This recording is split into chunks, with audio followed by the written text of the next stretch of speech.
Oh ya, em, hari ini mungkin gue akan membahas tentang proses pembuatan sebuah software mungkin ya, atau si santai aja mungkin ya kaitannya dengan itu. Dan gue ingin makan. Wow, ini tampak menyenangkan, woy. Oke, mari kita buka terlebih dahulu makanan pembuka kita. Oh, serbuknya berceceran di keyboard gak sih? Saya anggap enggak. Berdoa mulai. Amin. Om.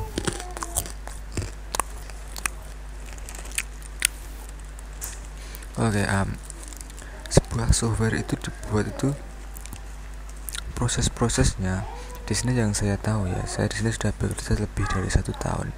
Cuman saya tahu saya masih perlu belajar banyak karena ini hanya yang ada di kepala saya. Dan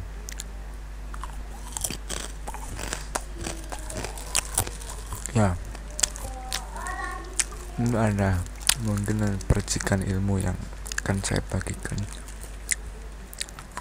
Pertama kali itu harus ada seorang, maksud saya seorang analisis, kayaknya sistem analisis atau apa itu, saya kurang begitu mengerti namanya apa, entah sistem analisis atau apa.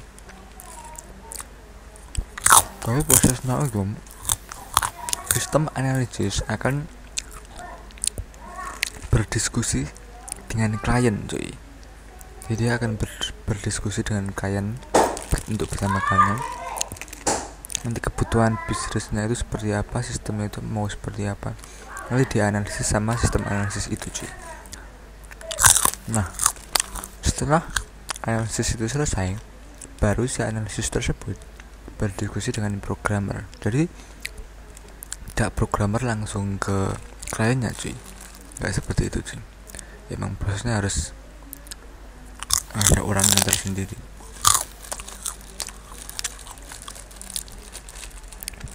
Kenapa begitu? Kenapa tidak langsung ya? Untuk perusahaan kecil pun mungkin bisa, cuy. Kak freelancer atau apa mungkin bisa kalau programnya langsung ke kliennya. Tapi untuk skenario perusahaan besar sekelas Google jelas tidak seperti itu, cuy. Pusing lah, cuy, orangnya. Malah diperlukan proses seperti itu. Nah, setelah dianalisis, nanti ditranslatekan analisis tersebut ke programmer. Jadi sistem analisis itu istilahnya seperti translatornya ke programmernya, cuy.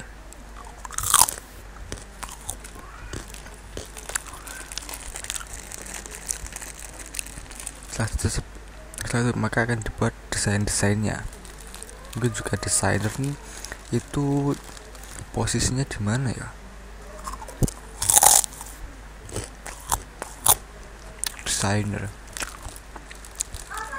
atau kalau nggak salah sistem analisis ke desainer dulu baru ke programmernya, cuy. Jadi menerjemahkan apa kebutuhan klien, setelah itu mendesainnya, kayaknya gitu sih, cuy. Karena sebelum didesain tuh kalau langsung ke kode itu juga gila, cuy. Lu bingung ya, lu harus tahu desainnya terlebih dahulu, cuy. Itu kalau bahasa mudahnya, kalau membangun rumah lu harus menggambar dulu desainnya seperti apa sebelum lu langsung membangunnya. Coba bayangkan kamu akan membuat rumah lah tanpa bisa langsung bangun di lapangan, langsung bangun boom tanpa bisa, ya jadinya ya akan konyol. Bisa sih bisa, tapi hasilnya ya pasti konyol. Maka perlu desain terlebih dahulu. Jadi gini sih, sistem analisis dari klien ke sistem analisis didesain, desainnya itu lanjut ke programmer. Nah, programmer akan membuat kode dari desain tersebut, mengkonvert desain ke kode yang siap jadi aplikasi. Ayo seperti itu tahapannya.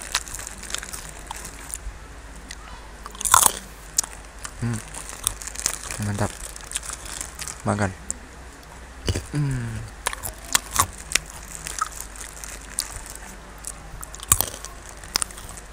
Not good.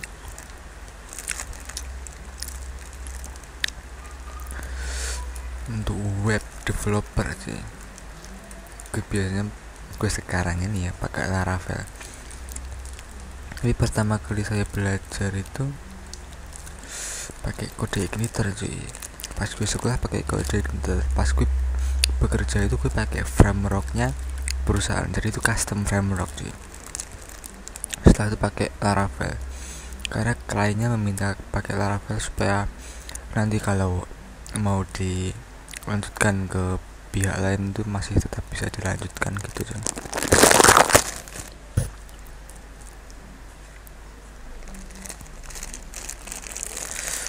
Untuk pertama kali belajar emang cukup sulit cuy, tapi setelah kita ketahui bagaimana cara kerjanya itu mudah banget cuy, enak banget, bahkan bisa jauh lebih cepat, jauh lebih smooth, jauh lebih so good. Rasanya itu seperti ini.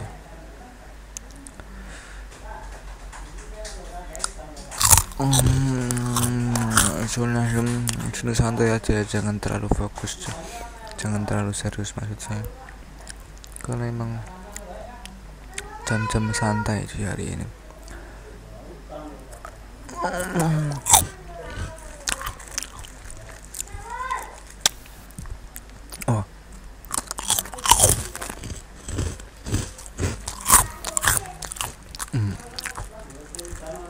Tapi untuk web yang mau lebih modern itu biasanya pakai teknologi React.js. Teknologi React.js itu bisa dibedakan, itu seperti kamu bisa melihat YouTube cuy.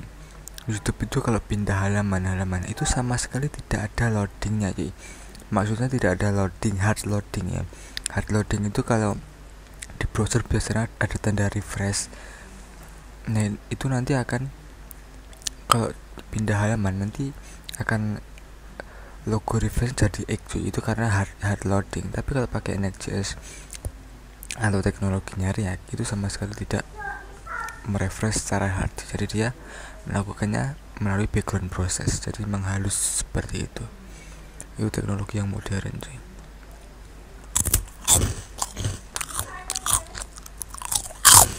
Dia bukan tidak pakai PHP atau apa, dia pakai Node.js, jadi pakai bahasa yang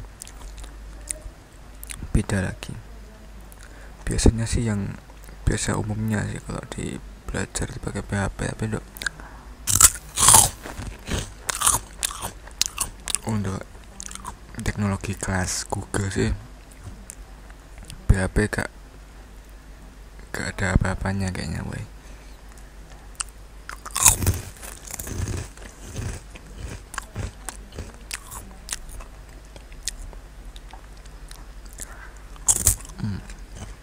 Oh, udah 8 menit.